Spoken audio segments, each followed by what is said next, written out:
বন্ধুরা, রাজস্থান রয়্যাল বনাম সিএসকে ম্যাচে যেভাবে রাজস্থান রয়্যাল সিএসকে কে হারালো, পুরো কমপ্লিট ডমিনেট করে রাজস্থান রয়্যাল সিএসকে কে হারিয়েছে।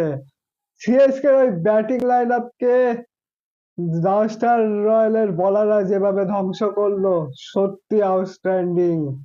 আর ব্যাটিংটাও দুর্দান্ত হয়েছে, বিশেষ করে বৈভব সূর্যবংশী। বন্ধুরা, 15 বছরের বাচ্চা ছেলেটা কিন্তু আইপিএল এ কামাল করছে। আগের বছর 2025 সালে যেখান থেকে শেষ করেছিল, 2026 সালে সেখান থেকে শুরু করলো বৈভব সূর্যবংশী।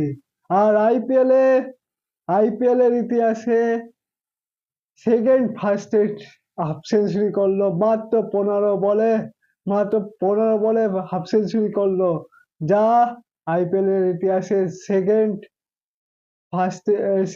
Fastest half century. 17 বলে 52 রান করেছে। সত্যি এভাবে যদি ফর্মে থাকে, তাহলে আর 1-2 বছরের ভিতর আমরা ইন্ডিয়ান টিমে তাকে খেলতে দেখতে পাবো। আর জয়সওয়াল বন্ধুরা, তার কিছু করার জন্য ছিল না। মানে বৈভব সূর্যবংশীকে সে স্ট্রাইক দিচ্ছিল, সে কোন রকম রিস্ক নিচ্ছিল না। যাদের কম রান টার্গেটে আছে, পুরো আরামসে খেলছিল, বৈভব সূর্যবংশীকে স্ট্রাইক দিচ্ছিল। সত্যি দুর্দান্ত খেলে ব্যাটিং করেছে কিন্তু দুজনে। মাত্র 12 ওভার 1 বলের ভিতর কিন্তু টার্গেটটা চেস করে নিল 128 রান।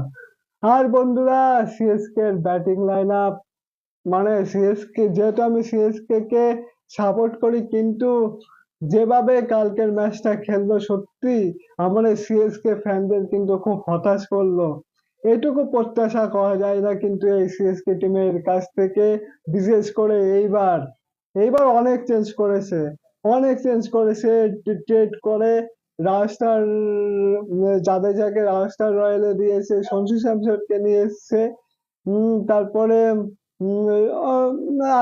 মানে ইয়ে অকশনেও সারফরাজ খান, তারপরে অনেক প্লেয়ারকে, নতুন নতুন ভালো প্লেয়ারকে নিয়েছে। কিন্তু বন্ধুরা, এটুকু এক্সপেক্ট করা যায় না আমাদের এই এই সিএসকে টিমের কাছ থেকে।